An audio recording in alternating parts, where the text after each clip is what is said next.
tu vois, bref de trottoir. Bref de trottoir. Au final, là, leur projet, il est vraiment rentable. Parce qu'il y a eu... Rentable? Non, mais parce qu'il y a eu le partenariat avec France 3, si tu veux, Ouais, France 3 ouais. Île-de-France, qui leur Ouais. permet. Est-ce que tu penses qu'un projet comme le leur et ce genre de projet web documentaire a finalement une viabilité uniquement s'il y a un média, un gros média qui ramène du fric par derrière? Sans doute que, au sens stricto sensu des chiffres et du pognon net qu'ils vont avoir en poche en donné, sans doute que oui. Mais c'est presque naturel, je pense, que ce genre de choses se fasse. Si on fait des choses qui ont du sens et qui ont une vraie teneur, où il y a du concret, où il y a de la matière à déguster, plus qu'à consommer, je pense que tôt ou tard, les médias traditionnels... L'intérêt, c'est qu'il a été récupéré. C'est qu'il n'a pas été. J'aime pas le mot récupérer. Oui, non, mais il a été voilà. créé, construit, développé à l'extérieur, Ouais. jusqu'à ce que François se rende compte qu'au final c'était une pépite et qu'il y avait une chose à exploiter sur le web, mais aussi en télé. Ça, je pense qu'il va y en avoir de plus en plus.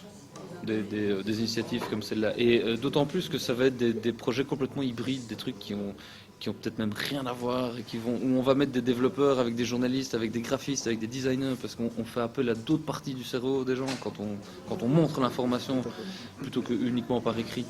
Où on va rentrer dans une forme d'interactivité où les gens vont avoir des expériences du produit journalistique qui va être à chaque fois différente, parce que c'est chaque fois des individus différents qui vont être avec une main sur la souris et qui vont évoluer dans un environnement. Et ça, je pense que c'est au-delà de la rentabilité. La rentabilité, moi je pars du principe qu'à partir du moment où on fait quelque chose de bon, on le publie. Et si on est convaincu de ce qu'on fait, ben on publie. Et si à un moment donné, le contenu est vraiment bon, bah, tôt ou tard, il y a quelqu'un qui va venir et qui va dire « Moi je te mets de la thune sur la table parce que je veux que tu continues à le faire ».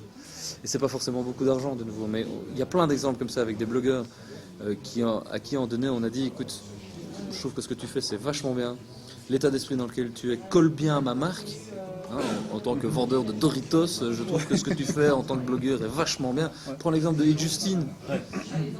Cette bonne femme, elle y est allée au culot, elle a créé des trucs, à un moment donné des marques sont arrivées en disant bah, l'état d'esprit dans lequel tu crées des contenus, moi ça m'intéresse et je veux que ma marque soit associée à ça. Donc je vais te filer de la thune uniquement pour qu'il y ait mon logo qui soit quelque part en arrière-fond. On va pas agir au niveau du rédactionnel, on va pas te dire filme ça ou filme ça ou ça. On va te dire continue à faire ce que tu fais, tu le fais bien, ça colle à notre image et on va avancer. Est-ce que c'est vendre son âme au diable de fonctionner comme ça? Est-ce que c'est faire du rédactionnel, du public rédactionnel en faisant comme ça?